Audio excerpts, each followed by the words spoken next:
Hello friends, welcome back to my channel Pradeesh kitchen. இன்றைக்கி pasta எப்படி prepare பண்ணணும்னு சொல்லிட்டு தான் பார்க்க போகிறோம். வீடியோவை லாஸ்ட் வரை ஸ்கிப் பண்ணாமல் பாருங்கள். இப்போ வாங்க நம்ம வீடியோக்குள்ளே போகலாம்.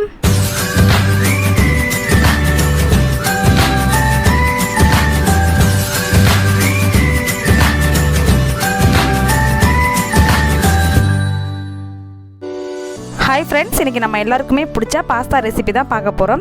ஃபஸ்ட்டு பார்த்தீங்கன்னா ஒரு பாத்திரத்தில் கொஞ்சமாக தண்ணி சேர்த்துருக்கேன். இது கூடவே ஒரு டேபிள் ஸ்பூன் அளவுக்கு உப்பையும் ஆட் பண்ணிக்கலாம். தண்ணி நல்லா ஹீட் ஆகி கொதிச்சு வரதுக்கப்புறம் தான் நம்ம பாஸ்தா போட போகிறோம். இந்த மாதிரி தண்ணி நல்லா பபிள்ஸ் வந்ததுக்கப்புறம் ஒரு டேபிள் ஸ்பூன் அளவுக்கு எண்ணெயும் இது கூட ஆட் பண்ணிக்கலாம்.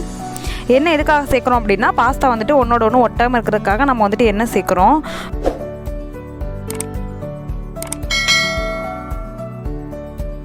இப்போ பாருங்கள், தண்ணி நல்லா கொதிச்சிருச்சு. இப்போ இது ஒரு கப் அளவுக்கு நான் பாஸ்தா எடுத்திருக்கேன். இது கிட்டத்தட்ட ஒரு 150 கிராம் கிட்ட இருக்கும்.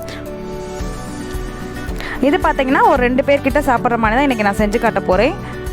பாஸ்தா போட்டதுக்கப்புறமா லைட்டாக வந்துட்டு கிளறி விட்டுக்கோங்க.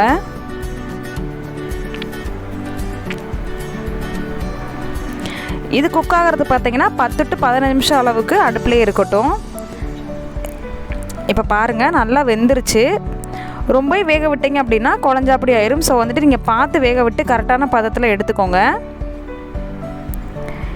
இதை வந்துட்டு ஒரு வடிகட்டியில் போட்டு நல்லா லைட்டாக மட்டும் மேலாப்பில் எண்ணெய் சேர்த்துட்டு ஒரு பெரட்டி விட்டு கொஞ்சம் நேரம் ஆற வச்சு எடுத்துக்கலாம். இது கொஞ்சம் நேரம் ஆறிட்டு இருக்கட்டும். இந்த சைட் பார்த்தீங்கன்னா பாஸ்தா ரெடி பண்ணுறதுக்காக எல்லாத்தையுமே கட் பண்ணி வச்சுருக்கேன். ஸோ வந்துட்டு இப்போ பாஸ்தாவை நம்ம ப்ரிப்பேர் பண்ணிடலாம். இதுக்கு ஒரு கடாய் அடுப்பில் வச்சுருக்கேன். தேவையான அளவுக்கு வந்துட்டு கடலெண்ணெய் சேர்த்துருக்கேன். எண்ணெய் நல்லா ஹீட் ஆனதும் ஒரு துண்டு அளவுக்கு இஞ்சியும் ஒரு 2 பல் கிட்ட பூண்டையும் இந்த மாதிரி நல்லா குட்டி குட்டியாக சாப் பண்ணி வச்சுக்கோங்க. அதையும் இது கூட ஆட் பண்ணிக்கலாம். இஞ்சி பூண்டு பார்த்தீங்கன்னா நல்லா கோல்டன் ப்ரௌன் வர அளவுக்கு இருக்கட்டும். இது கூடவே ஒரு பெரிய சைஸ் வெங்காயத்தை குட்டி குட்டியாக கட் பண்ணி வச்சுருக்கேன். அதையும் இது கூட ஆட் பண்ணிக்கலாம். இப்போது எல்லாத்தையும் ஒருக்கா நல்லா மிக்ஸ் பண்ணி விட்டுக்கோங்க. வெங்காயம் பார்த்தீங்கன்னா சாஃப்ட் ஆகிற அளவுக்கு இருக்கட்டும்.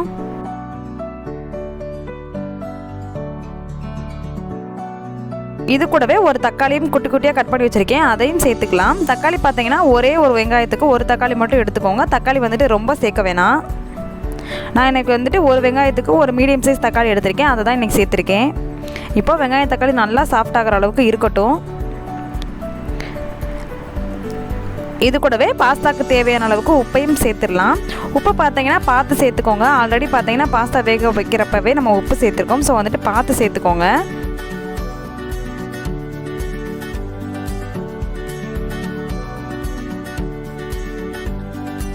ஒரே ஒரு பச்சை மிளகா மட்டும் இது கூட ஆட் பண்ணியிருக்கேன். உங்கள் காரத்துக்கு தகுந்த மாதிரி நீங்கள் பச்சை மிளகா சேர்த்துக்கோங்க. நம்ம ஸ்பைசஸ் எல்லாம் சேர்க்க போகிறனால ஒரு பச்சை மிளகா போதும்.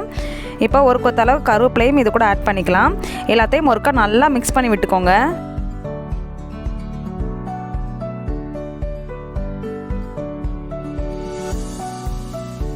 இது கூடவே நம்ம கட் பண்ணி வச்சுருக்க காய்கறி எல்லாத்தையுமே சேர்த்துக்கலாம். இன்றைக்கி பார்த்தீங்கன்னா நான் கேரட்டும் பீன்ஸும் மட்டும் சேர்த்துருக்கேன். உங்களுக்கு தேவைப்பட்டால் காய்கறி கூட கொடை மிளகா இந்த மாதிரி கூட நீங்கள் சேர்த்துக்கலாம். ஒரு 4-5 பீன்ஸும் ஒரே ஒரு கேரட்டு மட்டும் குட்டி குட்டியாக கட் பண்ணி ஆட் பண்ணியிருக்கேன். இப்போ எல்லாத்தையும் ஒருக்கா நல்லா மிக்ஸ் பண்ணி விட்டுருங்க. இந்த கேரட்டு பீன்ஸ் பார்த்தீங்கன்னா எண்ணெயிலே ஒரு 10 நிமிஷத்துக்கிட்ட வதங்கட்டும்.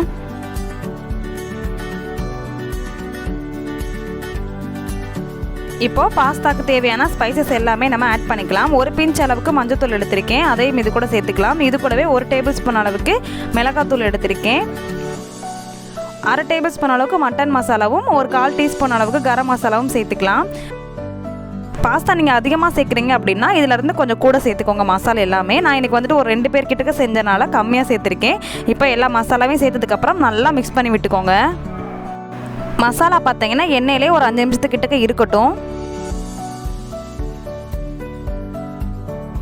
இப்போ நம்ம காய்கறி வேகிறதுக்கு மட்டும் தேவையான அளவுக்கு தண்ணி சேர்த்துக்கலாம். ரொம்ப தண்ணி சேர்க்க வேணாம். ஒரு 1/2 டம்ளர் மட்டும் நம்ம தண்ணி சேர்த்துக்கலாம். தண்ணி சேர்த்துட்டு எல்லாத்தையும் ஒருக்கா நல்லா மிக்ஸ் பண்ணி விட்டுருங்க. இது ஒரு 3 நிமிஷத்துக்கிட்ட மட்டும் இருக்கட்டும். இப்போ பாருங்கள், நல்லா நம்ம ஊற்றின தண்ணி எல்லாமே சுண்டி வந்துருச்சு. இந்த சைட் பார்த்தீங்கன்னா நம்ம பாஸ்தாவும் மாறிடுச்சு. பாருங்கள், சூப்பராக உதிரியாக இருக்குது. இது எல்லாத்தையுமே நம்ம மசாலாவோடு சேர்த்துக்கலாம். பாஸ்தா வந்து கரெக்டான பதத்தில் மட்டும் நீங்கள் வேக வச்சு எடுத்துட்டீங்க அப்படின்னா பாஸ்தா வந்துட்டு சூப்பராக ப்ரிப்பேர் ஆகிடும். இப்போ பாஸ்தா எல்லாத்தையுமே சேர்த்தாச்சு. எல்லாத்தையும் ஒருக்கா நல்லா மிக்ஸ் பண்ணி விட்டுருங்க. மசாலா எல்லாமே பாஸ்தாவோட ஒட்டுற மாதிரிக்கு நல்லா கிளறி விட்டுக்கோங்க.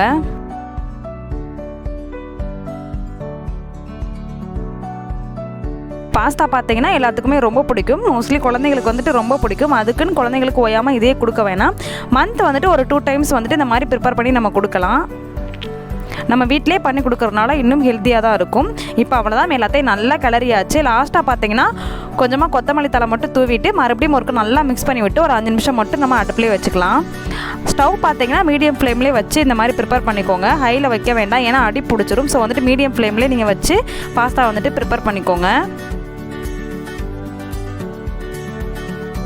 அவ்வளோதாங்க, வீட்டில் இருக்கிற மசாலா வச்சு நம்ம சூப்பராக பாஸ்தா ப்ரிப்பேர் பண்ணிட்டோம். கண்டிப்பாக இதை நீங்கள் வீட்டில் ட்ரை பண்ணி பாருங்கள்.